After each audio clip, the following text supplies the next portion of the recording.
Andrew Easton here with the ESUCC, and I'm excited to welcome Craig Hicks of ESU 13 for this video conversation about communication with individual students. So previously, we recorded one regarding kind of that whole group communication when you're trying to reach all your students. I know at one point in time I had 151 students that I had on my collective rosters. And so when we're talking about that individual student or family communication, Craig, what are some thoughts you have with regards to doing that effectively in the remote setting?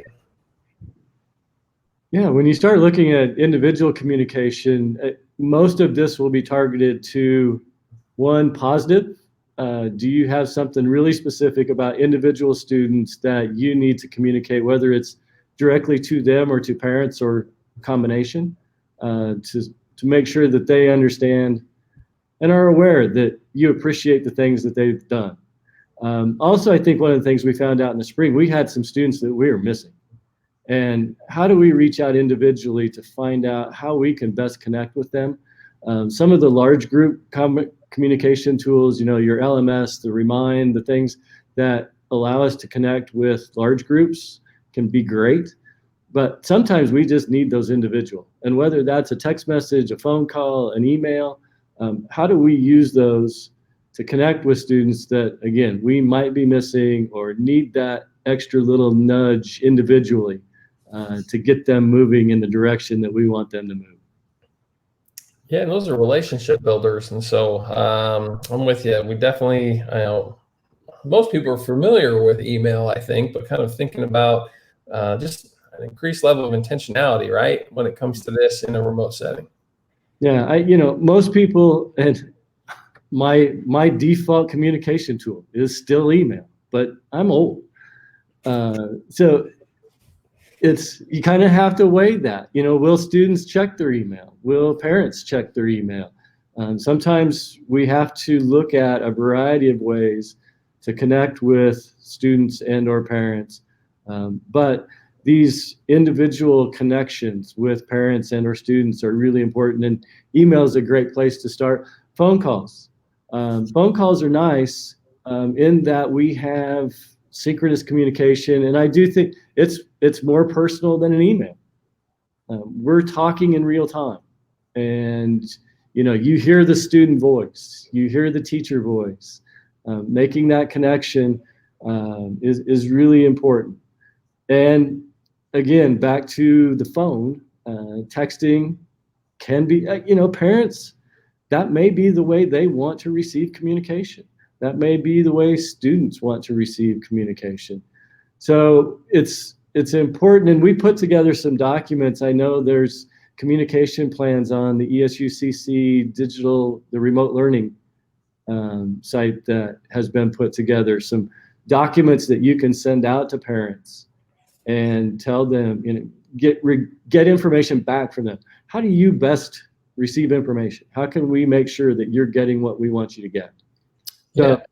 Go ahead. Well, I was going to add to that, though, and say, too, also within those documents, we have given you the space to express when is appropriate time to expect a response from you. I know in the spring in particular, as we entered into that space, that I had teacher friends who said, I'm sorry, but 11 p.m. on Saturday night is not the time that I'm looking to receive and immediately respond to your text message or email. And so I think establishing some kind of healthy boundaries for yourself that still are, give you within your professional work week. You obviously want to field those as best you can and get those turned around, but thinking about communicating those I think is also important.